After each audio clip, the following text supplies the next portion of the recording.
Hey everyone, super quick video to talk about why is Bitcoin down today. Primarily two reasons. One, inflation came in higher than the Federal Reserve expected. And as a result of that, the Federal Reserve is saying, rather than cutting 0.5% interest rates coming up in their meeting, which I can't remember when their next one is, maybe, so I think it's in November. It's either this month or next month. Anyway, rather than cutting 0.5%, they will likely cut 0.25%, which is half as much, meaning the federal money printers will be running slightly slower than they claimed they were going to. Now, in the long term, it's not going to matter because the economy is drowning in so much debt, including the United States, that they have to lower interest rates. Otherwise, you're going to end up with just massive bankruptcies. So what? The question is, does this mean that they are done printing money and we now have a responsible central bank and the, money printing is officially over for good? The answer is no, that's ridiculous. It just means that they have one data point that indicates that they're going to do this money printing slightly slower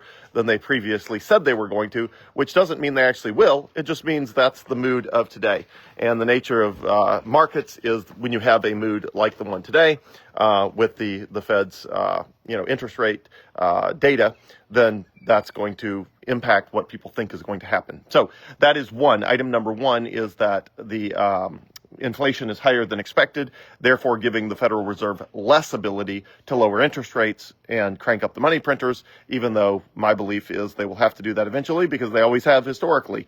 And, high inflation has never kept them from doing that before.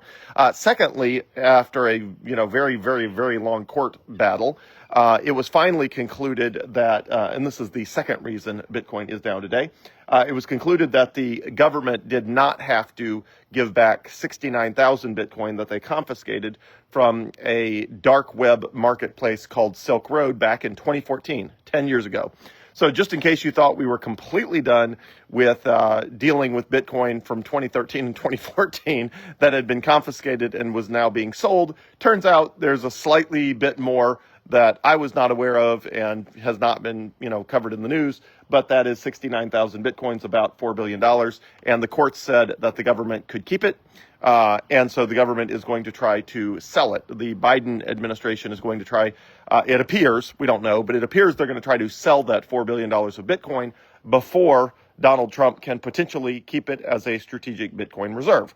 Now, if you think about that, my view is that's super dumb. On one hand, you have something provably finite, which is Bitcoin, which is once you sell it, the probability you'll ever get it back at the same price is very low. And on the other hand, you have US dollars, which they have a magic money printer that can make an unlimited amount of literally at the, by touching the magic money printer. And so they're choosing to sell the scarce one in order to get US dollars that they can print out of thin air. It makes absolutely zero sense. I mean, what idiot would sell something scarce for something unlimited, especially if you're the one holding the unlimited magic money printer? So that is what apparently the Biden administration is going to do.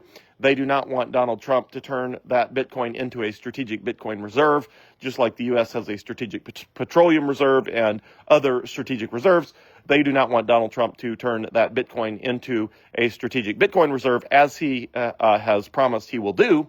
And the way they can keep him from doing that is by using the court case that settled in the last day or two to try to sell off that 69,000 Bitcoin before the election or before the change in administration. So it appears that's what they were trying to do. So the combination of those two things, the marketplace saying, hey, maybe the Federal Reserve is not going to print quite as much money as they previously said or claimed they might, which again, it's all just a charade. It's all just a, cartoon. And secondly, hey, maybe the government's about to dump $4 billion of Bitcoin on the market in an effort to get it dumped and sold and off of the government's balance sheet before Donald Trump potentially takes over. The combination of those two things has suppressed Bitcoin's price to right at just under a shade under $60,000 per coin. So let's recap. Is anything wrong with Bitcoin? No, it is the insane, incredible, amazing underlying technology it always was. There's only going to be 21 million. It's provably scarce. It's finite. It's immutable. All of the amazing things about Bitcoin were the same yesterday, today, tomorrow, forever. They're all the same. So nothing's wrong with Bitcoin. And the, ups and downs are just the natural ups and downs of any asset when you're responding to the Federal Reserve, you're responding to market forces, you're responding to supply and demand. It just means we have to be patient a little while longer, that's what investing is all about. With every asset, there's periods of months or even years where you have to be patient. And that's where we are with Bitcoin right now. And that's where we've been for the last almost 7 months of just being patient. So is anything wrong with Bitcoin? No. Is it a fantastic time to buy more Bitcoin? Yes. Is a massive worldwide adoption that we've all been waiting for that'll drive the next cycle. Is that coming your way eventually? Of course.